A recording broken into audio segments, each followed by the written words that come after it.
A U.S. federal appeals court has temporarily blocked President Biden's student loan forgiveness plan, which will save us from further economic heartache. And Canadian NDP leader Jagmeet Singh doubles down on his comment that using interest rates to control inflation has no merit. This week, we'll take a look at what Canada and the U.S. is doing to control inflation and map out where GDP and interest rates are headed in the months to come. My name is Chris, and this is the Think Report.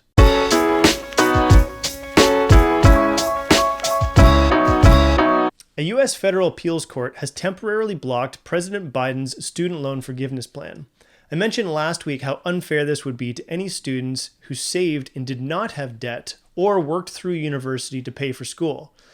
But debt relief also disadvantages all Americans because it will act as a type of stimulus. As anyone would know at this point, dumping stimulus into an economy that has runaway inflation only makes it worse.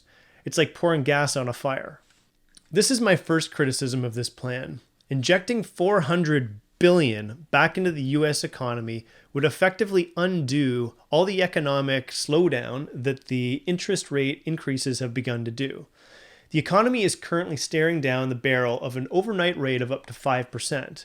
If Biden injects $400 billion back into the U.S. economy, the U.S. is going to blow by these numbers.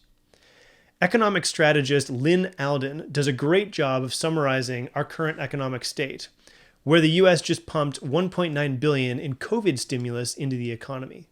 Basically, we have these supply side problems combined with prior stimulus, which is causing a very interesting type of deceleration. And we pulled back on stimulus, which is part of why we're having that deceleration now.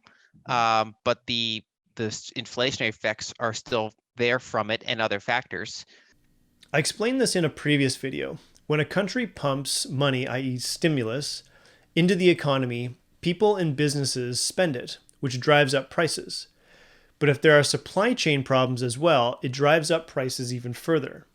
We effectively have a supply and a demand problem. We have a demand problem because people have more money through stimulus and thus want to buy things. But we have a supply problem because we can't seem to import the goods into North America due to issues with supply chain logistics. My second criticism of this plan is the same one that's stopping it in court, which is that the federal government doesn't actually have the authority to give out money to the citizens of each state. This all stems from the fact that the U.S. is a confederation, not a federation. The difference between the two is important. A confederation is when the power of individual states is bestowed to an overarching authority. In other words, power is given upwards. In the case of the U.S., the states have bestowed power to the federal government. That's how the U.S. Constitution was set up, and as a result, there's much that the U.S. federal government can't do because it hasn't been given the authority by the states to do so. That's why some states are suing the federal government to stop this bill. Not because they don't want free money to the citizens of their state, but because it sets a precedent that the federal government can meddle in the affairs of the state. Adversely, a federation is when the power originates at the federal level and is delegated to the states. This is the case in Canada. The UK granted independence to Canada, and then Canada delegated certain powers to the provinces. In other words, power cascades downwards. That's the same reason that Roe v. Wade was overturned in the US. The federal government didn't have the authority to install that law. Adversely, that wouldn't be the case in Canada. Since power cascades downwards, the federal government has the ultimate authority to grant or revoke authority delegated to provinces, including healthcare decisions. Moving on, NDP leader Jagmeet Singh demonstrated an especially advanced form of mindlessness this week. Jagmeet criticized the Bank of Canada's interest rate hikes, stating that there's absolutely no merit to their approach. He then doubled down on that messaging on the CBC podcast As It Happens, which you can listen to here. You said earlier this week that there's, quote, no evidence to justify the rate hikes like the one we've seen today. Quote, there's absolutely no merit to that approach. And that there was a lot of concern that you made such strong statements because of the independence of the bank, as you mentioned, but also because it's an approach, an economic approach that has worked, and one that the former Bank of Canada and Bank of England Governor Mark Carney has said, Canada is yes, maybe going to head into a recession next year, likely to do that, but it's going to bounce back faster. Do you stand by that statement that there is no evidence to justify the rate hikes the Bank of Canada is bringing in? Well, if we look at the major drivers of inflation, I have to accept and I acknowledge that increasing the interest rates has certainly brought down housing somewhat. There's been a downward pressure on housing, so I acknowledge that. But on the other factors that really impact people's way of life, the cost of living pressures that people are feeling, gasoline, the cost of energy, the cost of food, none of those things are going to be impacted in any real direct way by increasing interest rates. There are no words.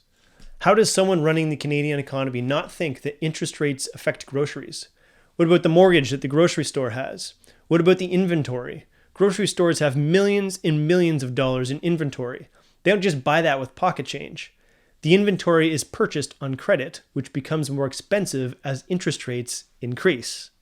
I was a little disappointed that the host didn't press him further. Maybe that's because the CBC is funded by a government, which is currently run by Justin Trudeau and Jagmeet Singh. Where is the economy going this week? It's expected that the U.S. Federal Reserve will hike its overnight rate to about 4.4% by the end of 2022, up from the current rate, which is 3 to 3.25%. The Bank of Canada increased its interest rate on Wednesday to 4.5%. Some economists are warning that it could hit as high as 6% before coming back down. The graph below is from the U.S. Federal Reserve, and you can see that inflation starts to come down in 2023 and 2024.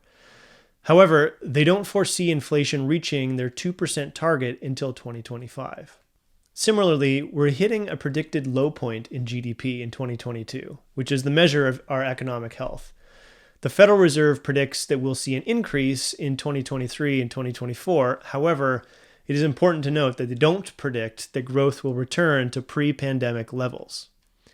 However, for the time being, inflation is wreaking havoc on markets, including the housing market, which strategist David Rosenberg is predicting a 30% hit to home prices in the US, and the S&P 500 returning to 2020 levels, which we also think is likely and explained in a previous recession episode.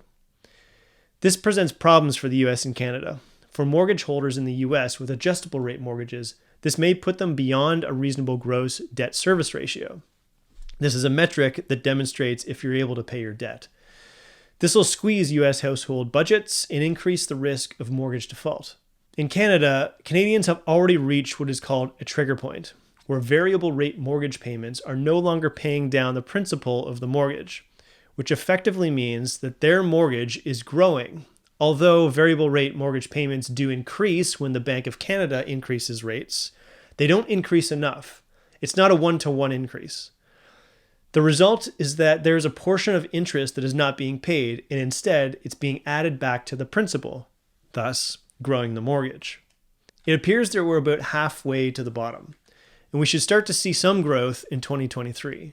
But until then, we need to be aware of our debts, both public and private, and we need to make sure that we're taking measures not to hurt our financial standing until the interest rates come back down.